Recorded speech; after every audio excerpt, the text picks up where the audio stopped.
நண்பர்கள் அனைவருக்கும் வணக்கம். இன்றைக்கி நம்ம பார்க்க போகிற ஒரு பெரிய ஆளுமை பிரபாகரன் ஐயா அவர்கள்.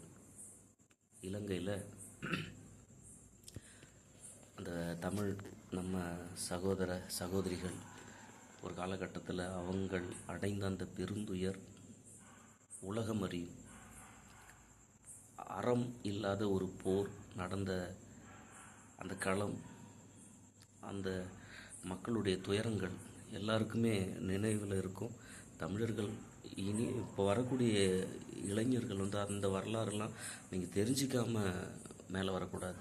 அப்போது நம்மளுடைய உறவுகள் இலங்கையில் எவ்வளோ கஷ்டப்பட்டுருக்காங்க.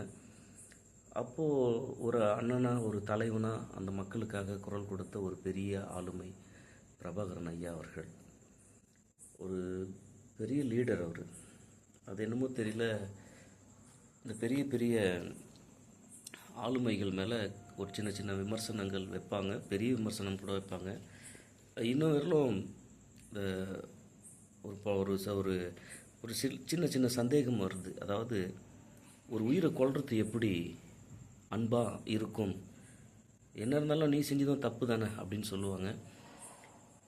அறத்திற்கே அன்பு சார்பென்ப மரத்திற்கும் அக்தே துணைன்னு வள்ளுவர் சொல்கிறாரு. ரெண்டு நாடு சண்டை போட்டுக்கிறாங்கன்னா, மாற்றி மாற்றி வெட்டிக்கிறாங்க அப்படின்னா அதுக்கு காரணம் கூட அன்பு தாண்டா. அவன் நாட்டு மேலே இருக்கக்கூடிய அந்த அக்கறையை எப்படி வெளிப்படுத்துகிறான்னு திருக்குறளில் வரக்கூடிய செய்தி.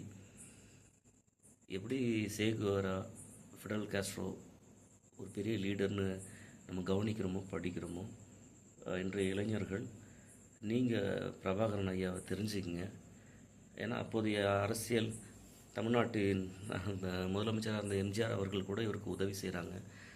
எம்ஜிஆர் தனிநபராக இருந்து உதவி செய்கிறது வேறு, ஒரு நாட்டின் அதாவது தமிழ் மாநிலத்தில் அந்த முதலமைச்சராக இருக்கும் பொழுது அந்த ஆளுமைக்கு உதவி செஞ்சுருக்காங்கன்னா ஏதோ ஒரு அவங்க பக்கம் நியாயம் இருக்குல்ல. அதை நீங்கள் படிக்கணும், படித்து தெரிஞ்சுங்க. ஒரு செய்தி சொல்கிறேன், நான் கவனித்ததில் எனக்கு வந்த செவி வழி செய்தி. அந்த இயக்கத்தில் ஒரு முறை உணவுக்கு போயிருக்காரு. அவர் ஒரு பெரிய லீடரில். அவர் இந்த உணவுக்கு வந்த பிறகு அவங்களுடைய அந்த படையில் இருக்கிறவங்க தலைவரை எப்படி ட்ரீட் பண்ணுவாங்க, ஐயோ இவருக்கான சிறந்த உணவு அப்படின்ட்டு அவங்க பதட்டத்தில் இருக்காங்க. அப்போ இவர் கேட்குறாரு, உணவு தயாராக இருக்கே சாப்பிடலாமா? இல்லை உங்களுக்கான தனி உணவு தயாராகுதுன்னொன்னே, முடியாது நான் உங்கள் கூட தான் சாப்பிடுவேன்னு சேர்ந்து சாப்பிட்ட ஒரு நிலையை என்னால் செவி வழியாக மற்றவங்க சொல்லி கேட்க முடிஞ்சது. அது ஒன்று போதுங்க இவர் நல்ல தலைவர்ன்றதுக்கு.